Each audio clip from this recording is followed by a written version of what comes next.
Imagine un instant que tu entres dans une pièce, pas n'importe quelle pièce, une pièce remplie de gens, de conversations, de regards qui se croisent, et dans cette pièce, il y a quelqu'un.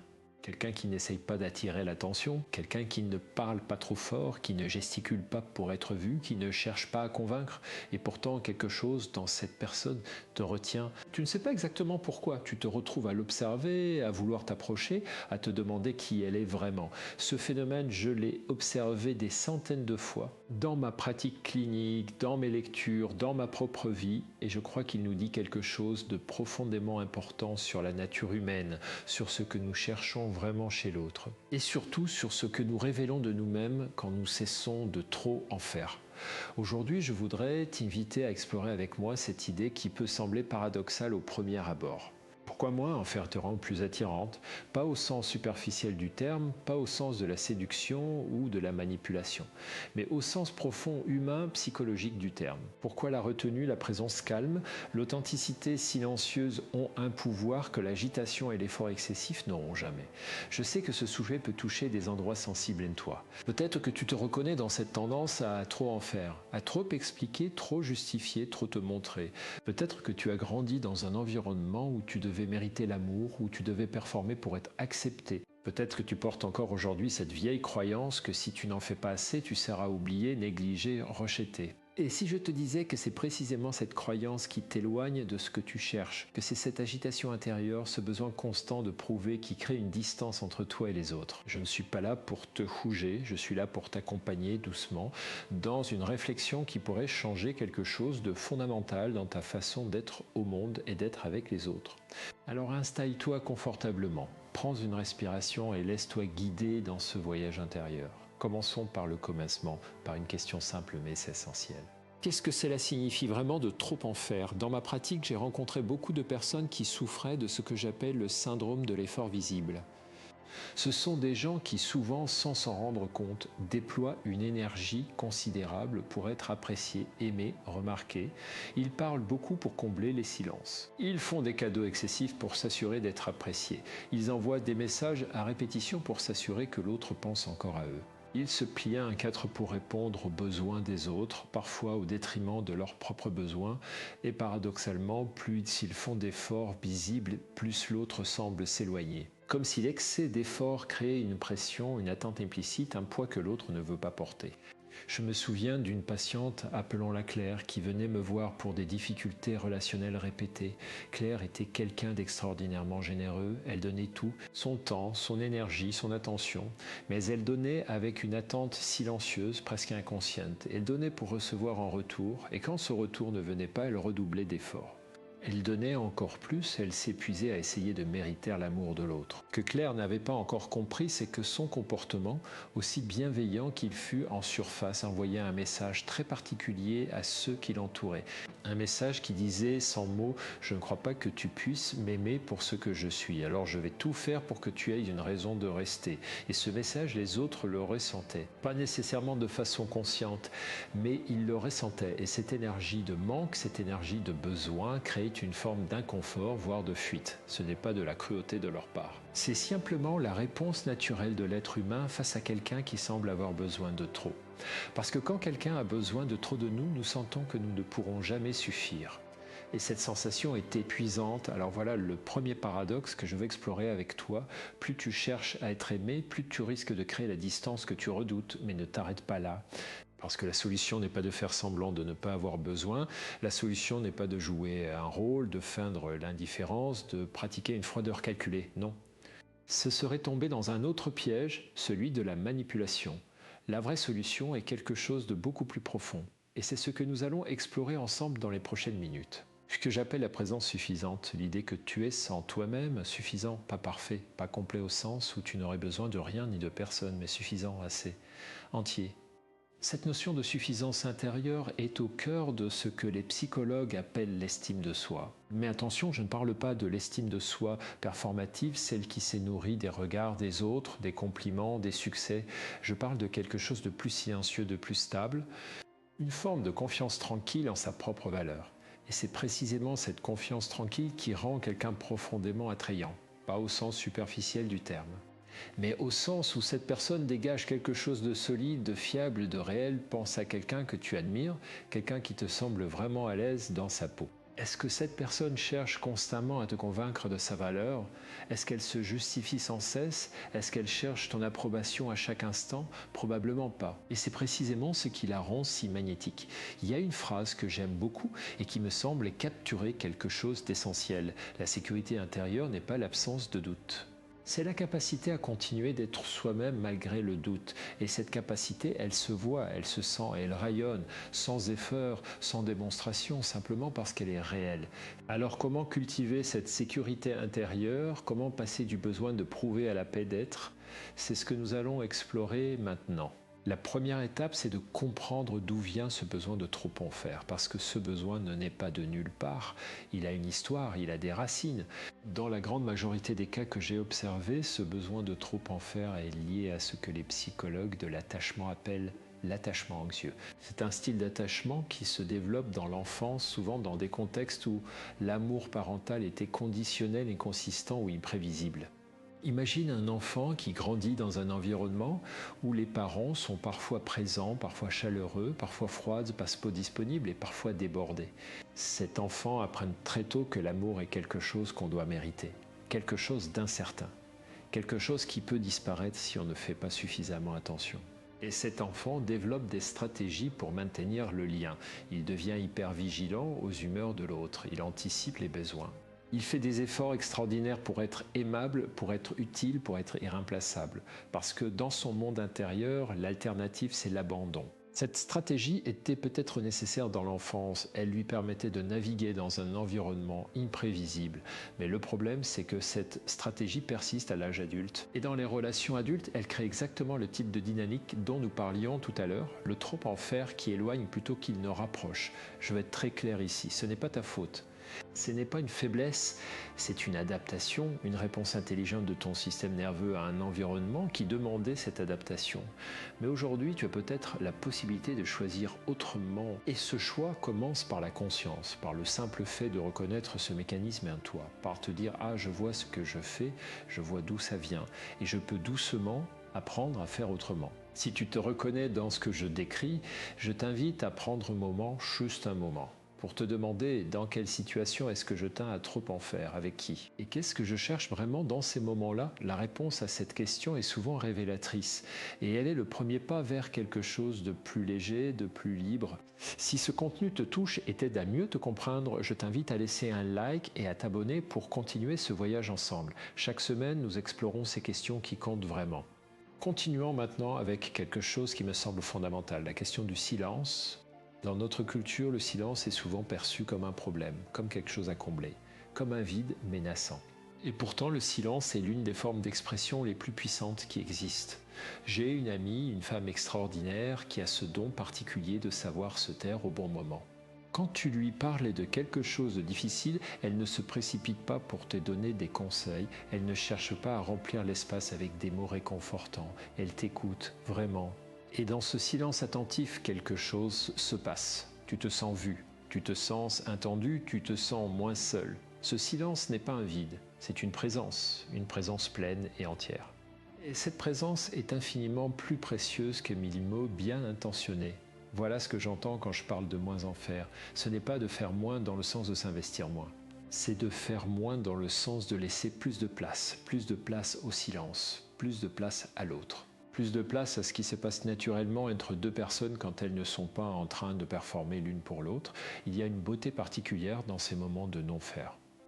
Ces moments où tu es simplement là, sans agenda, sans stratégie, sans effort visible. Ces moments où tu laisses l'autre venir à toi, non pas parce que tu as calculé que c'est la meilleure stratégie, mais parce que tu es suffisamment à l'aise avec toi-même pour ne pas avoir besoin de combler chaque silence. La psychologue américaine Brené Brown a beaucoup écrit sur la vulnérabilité.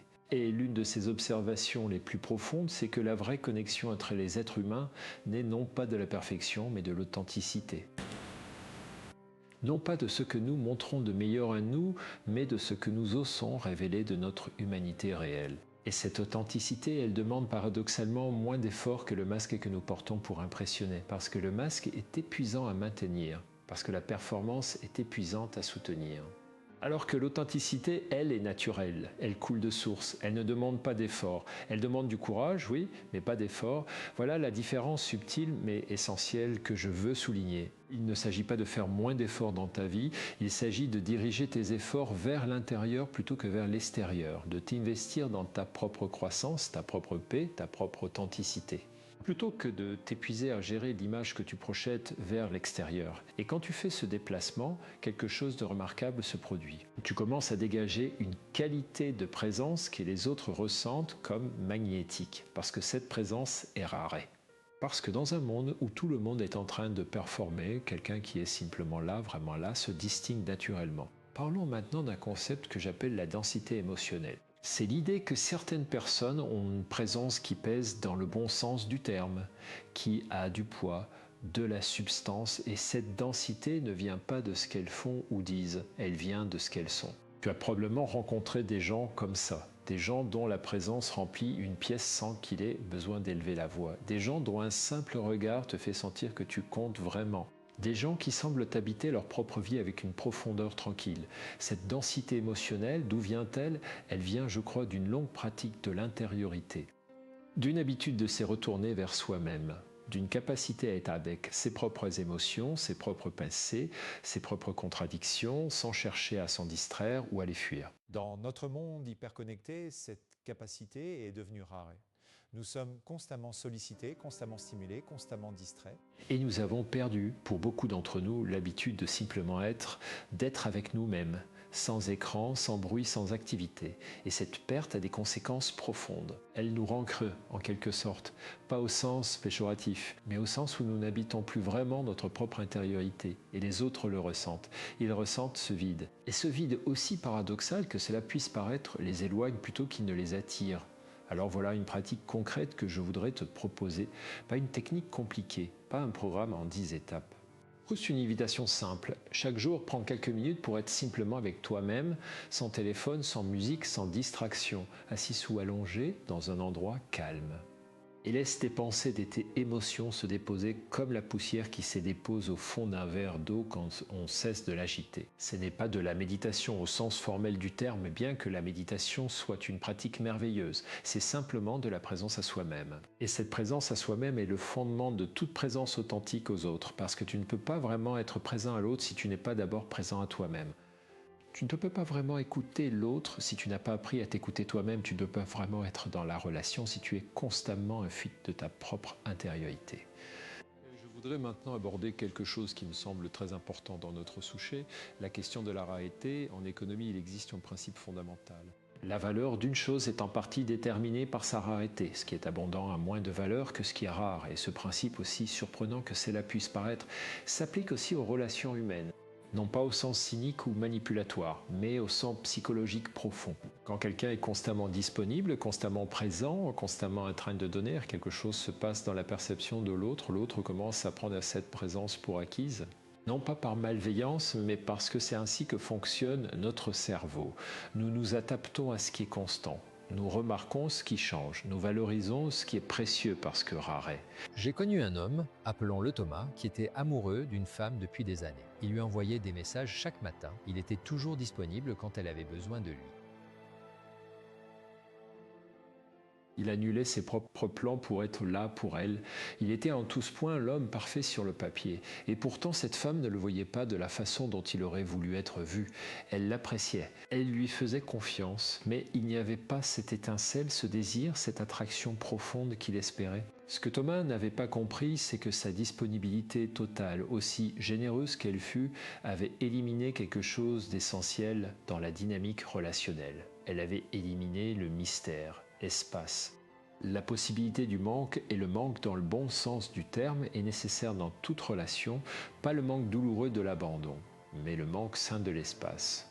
L'espace qui permet à l'autre de se demander où tu es, ce que tu penses, ce que tu ressens. L'espace qui permet au désir de se construire. Je veux être très clair sur ce point. Je ne parlais pas de jouer des jeux. Je ne parle pas de faire semblant d'être occupé quand tu ne l'es pas. Je ne parle pas de retenir artificiellement tes réponses pour créer un effet. Ces stratégies sont des formes de manipulation et elles ne mènent à rien de bon. Je parle de quelque chose de beaucoup plus authentique. Je parle d'avoir une vie suffisamment riche et pleine pour que ta disponibilité soit naturellement limitée, d'avoir des passions, des amis, des projets, des intérêts qui t'absorbent et te nourrissent. D'être quelqu'un qui a une existence propre, une vie intérieure riche et qui partage une partie de cette richesse avec l'autre, mais pas tout, pas toujours, pas immédiatement. Cette richesse de vie est ce qui crée la véritable rareté. Et cette rareté est ce qui crée la véritable attraction. Si ce que je partage avec toi résonne, je t'invite à t'abonner et à laisser un commentaire. Dis-moi ce qui te touche le plus dans ce que nous explorons ensemble. Ta participation m'aide à continuer à créer ce type de contenu. Parlons maintenant de quelque chose qui est au cœur de notre soufflet. La différence entre chercher à plaire et chercher à être. Chercher à plaire, c'est orienter son comportement vers l'extérieur, vers le regard de l'autre, vers son approbation, vers sa satisfaction. Et cette orientation vers l'extérieur crée une forme de dépendance qui est profondément fragilisante. Parce que si ton bien-être dépend de l'approbation des autres, tu es à la merci de leurs humeurs, de leurs rougements, de leurs réactions. Tu deviens comme un bateau sans ancre, ballotté par les vagues de l'opinion d'autrui. Chercher à être, en revanche, c'est orienter son énergie vers l'intérieur, vers ses propres valeurs, vers sa propre authenticité, vers ce qui est vrai pour soi indépendamment de ce que les autres en pressentent. Et cette orientation vers l'intérieur crée une forme de stabilité qui est profondément attrayante, parce que les autres sentent la différence. Ils sentent quand tu cherches à leur plaire, ils sentent cette légère tension, cette légère anxiété sous-jacente, ce besoin implicite de leur approbation. Et cette tension les met mal à l'aise.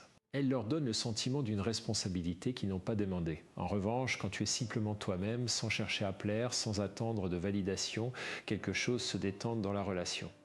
L'autre s'essaie libéré de la responsabilité de ton bonheur.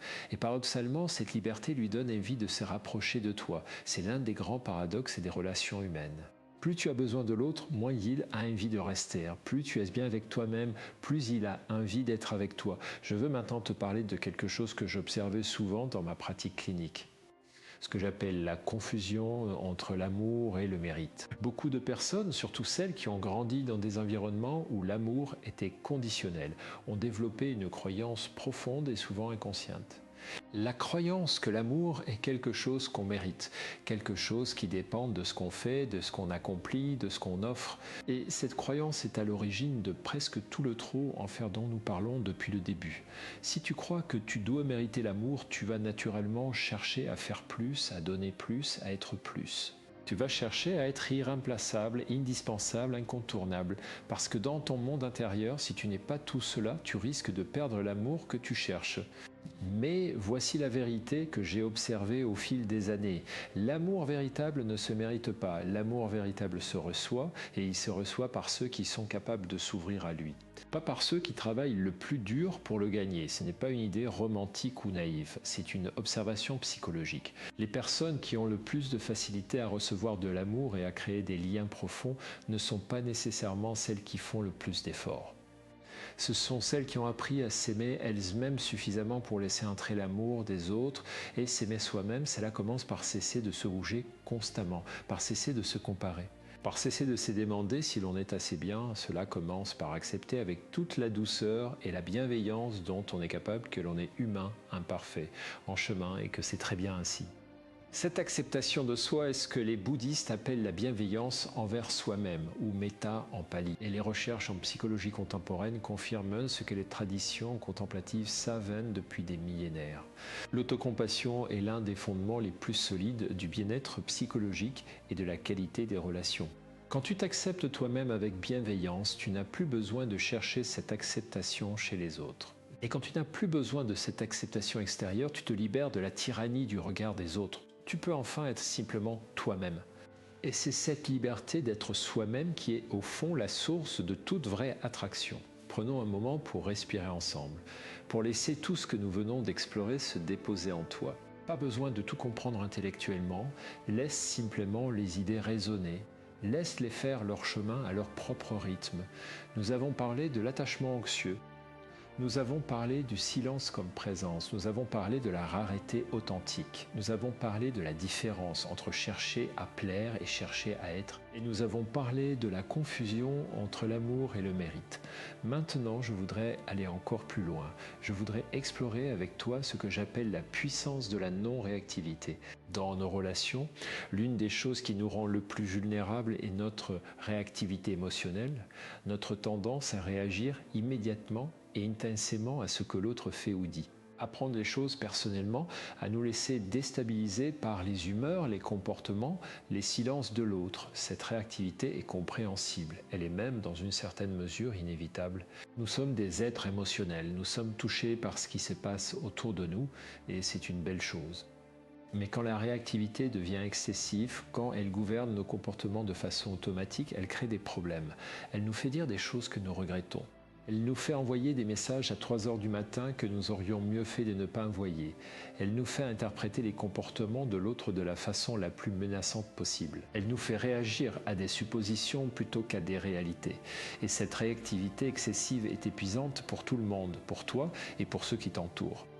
La non-réactivité, en revanche, ne signifie pas l'indifférence. Elle signifie la capacité de ressentir sans immédiatement agir sur ce que tu ressens, la capacité de laisser passer un moment avant de répondre, la capacité de choisir ta réponse plutôt que de la subir. Viktor Frankl, le psychiatre autrichien qui a survécu au camp de concentration et qui a fondé la logothérapie, a dit quelque chose de magnifique. Entre le stimulus et la réponse, il y a un espace. Dans cet espace réside notre liberté et notre capacité de croissance. Cet espace entre le stimulus et la réponse, c'est précisément l'espace que nous cultivons quand nous pratiquons la non-réactivité. Et dans cet espace, quelque chose de précieux se trouve. La possibilité de choisir qui nous voulons être dans cette situation. Et cette capacité de choisir cette liberté intérieure, elle se voit, elle se sent, elle confère à ceux qui la possèdent une qualité de présence que j'ai souvent entendu décrire comme rassurante, solide, fiable. Et ces qualités sont infiniment attrayantes. Parce que dans un monde où tout le monde réagit à tout, quelqu'un qui peut rester calme, centré, présent, sans être pour autant distant ou indifférent, est une rareté précieuse. Comment cultiver cette non-réactivité ? Comment développer cet espace entre le stimulus et la réponse? La réponse, encore une fois, passe par la pratique de l'intériorité, par l'habitude de se retourner vers soi-même avant de se tourner vers l'extérieur, par l'apprentissage de l'observation de ses propres réactions émotionnelles sans s'identifier complètement. Quand quelque chose te dérange, au lieu de réagir immédiatement, essaie de te dire « je remarque que je me sens blessé, je remarque que j'ai envie de réagir de telle façon et je vais prendre un moment avant de décider ce que je vais faire ». Ce simple geste de conscience, cette simple pause, peut changer complètement la dynamique d'une situation. Et avec le temps, il peut transformer profondément ta façon d'être dans les relations. Si tu trouves ces réflexions utiles, pense à les partager avec quelqu'un qui pourrait en avoir besoin. Et n'oublie pas de t'abonner pour ne rater aucun de nos prochains épisodes. Abordons maintenant un aspect qui me tient particulièrement à cœur, la question de l'intérêt authentique pour l'autre. Quand je parle de moins en faire, je ne parle pas de devenir centré sur soi-même au point d'ignorer les besoins et les réalités de l'autre. Au contraire, l'une des qualités les plus attrayantes qu'une personne puisse avoir est la capacité d'être vraiment intéressée par l'autre. Pas de façon performative, pas de façon stratégique, mais de façon sincère et profonde. Il y a une différence fondamentale entre écouter pour répondre et écouter pour comprendre. La plupart d'entre nous, la plupart du temps, écoutons pour répondre. Nous attendons notre tour de parler. Nous préparons notre réponse pendant que l'autre parle encore. Nous cherchons dans ce que l'autre dit des points d'entrée pour nos propres histoires, nos propres opinions, nos propres expériences. Écouter pour comprendre, c'est tout autre chose. C'est mettre de côté temporairement son propre monde intérieur pour entrer dans celui de l'autre. C'est poser des questions non pas pour montrer qu'on s'intéresse, mais parce qu'on s'intéresse vraiment. C'est laisser l'autre aller jusqu'au bout de sa pensée, de son émotion, de son histoire, sans l'interrompre, sans la rediriger, sans la minimiser. Cette qualité d'écoute est extraordinairement rare et elle est extraordinairement précieuse parce qu'elle fait sentir à l'autre qu'il compte vraiment. Pas de façon générique, pas de façon polie, mais vraiment profondément. Et cette façon d'écouter ne demande pas d'effort au sens où nous l'avons défini. Elle ne demande pas de performance, pas de démonstration, elle demande simplement de la présence et de la curiosité authentique. La curiosité authentique est l'une des formes les plus pures d'attraction. Quand quelqu'un est vraiment curieux de toi, de ta façon de voir le monde, de tes expériences, de tes pensées, tu te sens vu de façon unique. Tu te sens valorisé, non pas pour ce que tu accomplis ou ce que tu offres, mais pour ce que tu es. Cette façon d'être avec l'autre qui semble si simple est en réalité l'une des choses les plus difficiles à pratiquer. Parce qu'elle demande de mettre de côté notre ego, notre besoin de briller, notre besoin d'être intéressant, pour être simplement intéressé. Je me souviens d'un homme que j'ai rencontré lors d'un séminaire il y a de nombreuses années. Un homme d'âge mûr, pas particulièrement beau au sens conventionnel du terme, pas particulièrement éloquent. Mais il avait quelque chose d'absolument magnétique, et en l'observant pendant quelques heures, j'ai compris ce que c'était. Il était entièrement présent à chaque personne à qui il parlait. Il posait des questions qui montraient qu'il avait vraiment écouté, il se souvenait des détails, il s'intéressait vraiment, et chaque personne qui lui parlait semblait s'épanouir sous cet intérêt sincère. Voilà ce que je veux dire par moins en faire. Cet homme ne faisait pas d'effort pour être intéressant. Il faisait l'effort beaucoup plus profond et beaucoup plus rare d'être vraiment intéressé. Je voudrais maintenant te parler de quelque chose que j'appelle la cohérence intérieure. C'est l'alignement entre ce que tu penses, ce que tu ressens et ce que tu fais. Et cet alignement est l'une des sources les plus profondes de l'attraction authentique. Nous vivons dans un monde où beaucoup de gens sont en contradiction avec eux-mêmes. Ils disent une chose et font une autre. Ils affichent une image qui ne correspond pas à leur réalité intérieure. Ils jouent des rôles différents selon les contextes, au point de ne plus savoir très bien qui ils sont vraiment. Cette fragmentation intérieure est épuisante et elle est perceptible. Les autres la sentent même sans pouvoir la nommer. Ils sentent quelque chose d'un peu flou, d'un peu instable dans la présence de quelqu'un qui n'est pas aligné avec lui-même. En revanche, quelqu'un qui est cohérent avec lui-même, quelqu'un dont les mots, les gestes et les comportements sont en accord avec ses valeurs profondes et dégagent quelque chose de solide, de fiable, de réel. Et cette cohérence est profondément rassurante. Et ce qui est rassurant est au fond profondément attrayant. Cette cohérence intérieure ne demande pas d'être parfait, elle demande d'être honnête. Honnête avec soi-même d'abord, honnête sur ses valeurs, honnête sur ses limites, honnête sur ses besoins et puis honnête avec les autres dans la mesure où cette honnêteté est bienveillante et appropriée. Parce qu'une personne qui sait dire non quand elle veut dire non, qui sait exprimer ses besoins sans s'excuser de les avoir, qui sait maintenir ses limites avec douceur mais avec fermeté, cette personne est infiniment plus attrayante qu'une personne qui dit toujours oui et qui se plie à tous les désirs de l'autre. Parce que cette capacité à dire non, à maintenir ses limites, montre quelque chose d'essentiel. Elle montre que cette personne se respecte et quelqu'un qui se respecte inspire naturellement le respect des autres. Il y a une phrase que j'aime répéter à mes patients. Tu ne peux pas attendre des autres qu'ils te respectent plus que tu ne te respectes toi-même. Et cette vérité simple mais profonde est au cœur de tout ce dont nous parlons aujourd'hui. Laisse-moi maintenant te parler de quelque chose de plus concret, de la façon dont tout cela se manifeste dans les situations quotidiennes. Imagine une conversation avec quelqu'un qui t'attire. Au lieu de chercher à impressionner, au lieu de surveiller chaque mot que tu dis, au lieu de t'inquiéter de l'image que tu projettes, essaie simplement d'être curieux de cette personne. Pose-lui des questions sincères. Écoute vraiment ses réponses. Laisse les silences exister sans les remplir immédiatement. Et si tu n'as pas envie de partager quelque chose, ne le partage pas. Tu n'as pas à tout révéler pour créer une connexion. Imagine une situation où quelqu'un ne répond pas à ton message aussi vite que tu l'aurais souhaité. Au lieu de spiraler dans l'anxiété, au lieu d'envoyer un deuxième message pour vérifier, au lieu de te demander si tu as dit quelque chose de mal, essaie de te dire simplement cette personne est peut-être occupée. Ou peut-être qu'elle a besoin de temps pour répondre.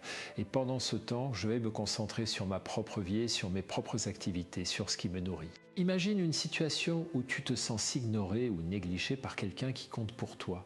Au lieu de te précipiter pour regagner son attention, au lieu de multiplier les gestes pour être remarqué, essaie de te demander d'abord qu'est-ce que je ressens vraiment, qu'est-ce que j'ai besoin.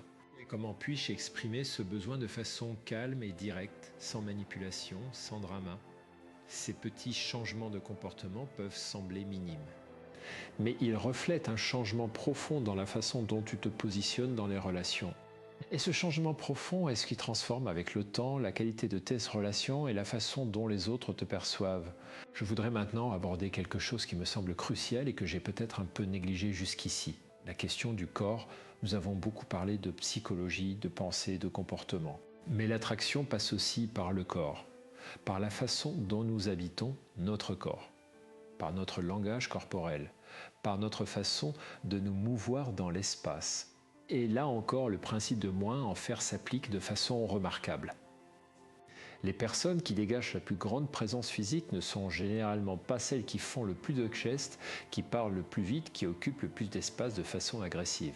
Ce sont souvent celles qui bougent avec une certaine lenteur délibérée, qui parlent d'une voix posée, qui maintiennent un contact visuel calme et attentif, qui prennent le temps de respirer. Cette façon d'habiter son corps avec calme et présence est ce que les acteurs appellent le charisme de scène. Et contrairement à ce que l'on pourrait croire, ce n'est pas quelque chose que l'on a ou que l'on n'a pas. C'est quelque chose que l'on cultive. Et on le cultive principalement en apprenant à être moins dans la réaction et plus dans la présence. Quand tu es anxieux, ton corps le montre. Tes restes deviennent plus rapides, plus saccadés. Ta voix monte dans les aigus. Tu te fermes, tu te contractes, tu te ratatines. Et ces signaux corporels, les autres les captent instantanément, même sans en avoir conscience. En revanche, quand tu es calme et centré, ton corps le montre aussi. Tes gestes sont plus fluides, plus déposés. Ta voix est plus grave, plus stable. Tu occupes l'espace avec une aisance naturelle et ces signaux corporels créent une impression de solidité et de présence qui est immédiatement perçue par les autres comme attrayante.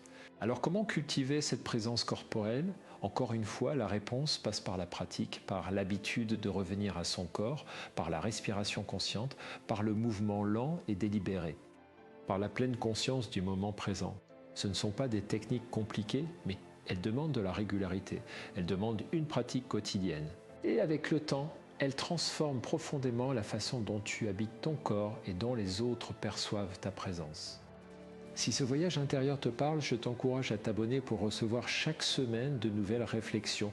Et si tu as une pensée, une question, une expérience à partager, laisse-la dans les commentaires. Je lis chaque message avec attention. Nous approchons de la fin de notre exploration d'aujourd'hui et je voudrais consacrer ces derniers moments à quelque chose d'essentiel, à la question de la patience.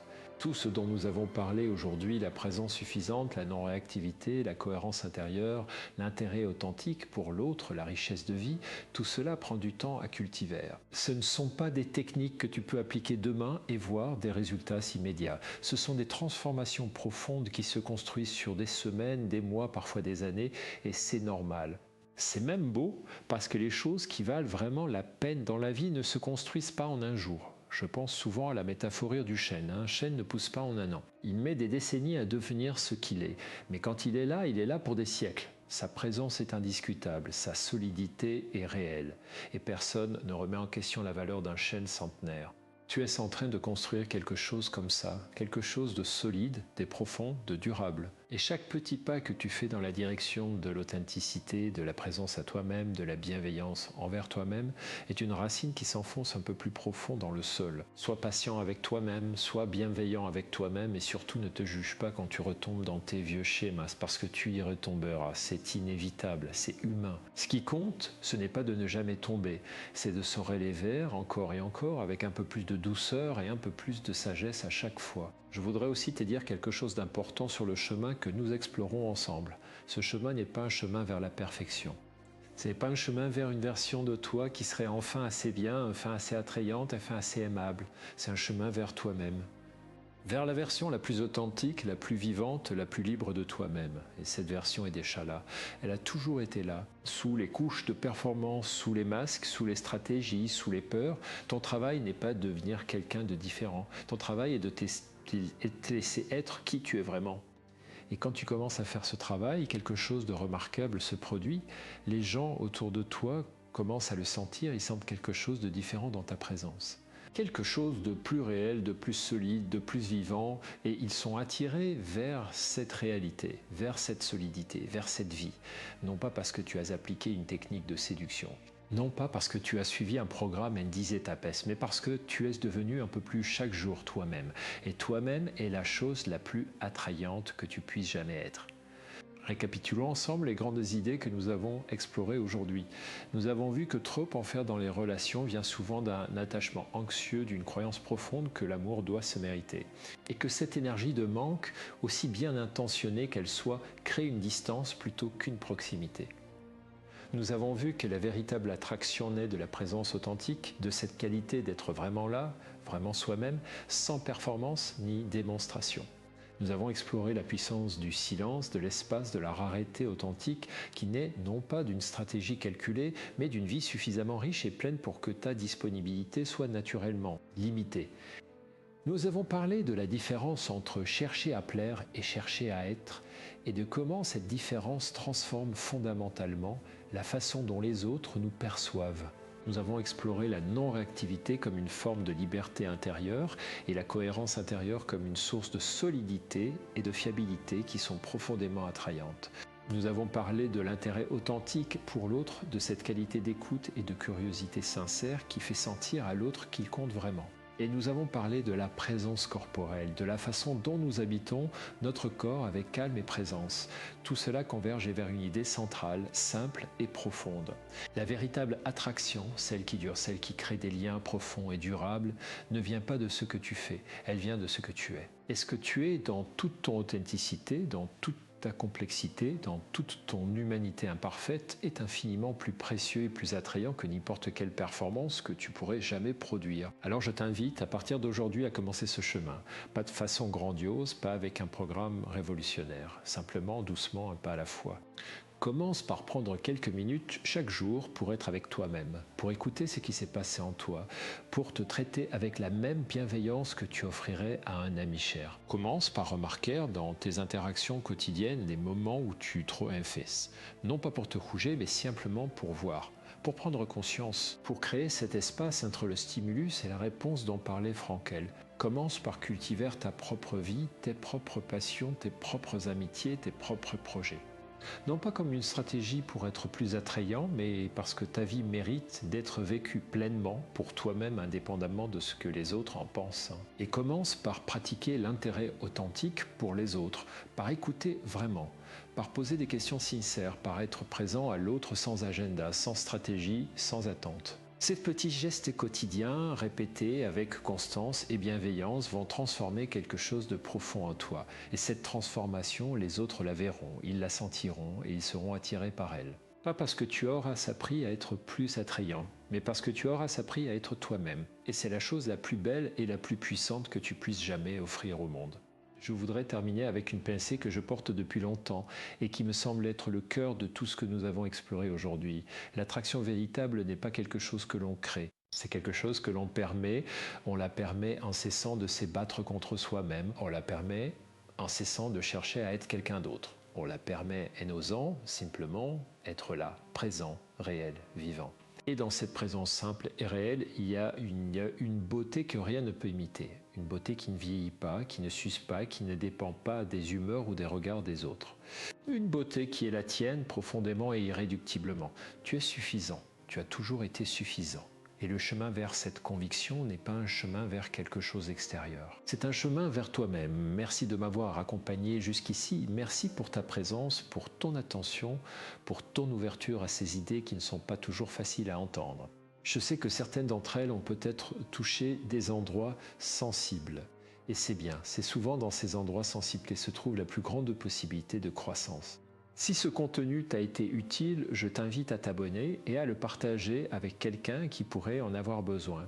Peut-être quelqu'un que tu connais qui souffre de ce besoin de trop en faire, qui s'épuise à essayer de mériter l'amour, qui a oublié que sa simple présence est déjà un cadeau. Prends soin de toi.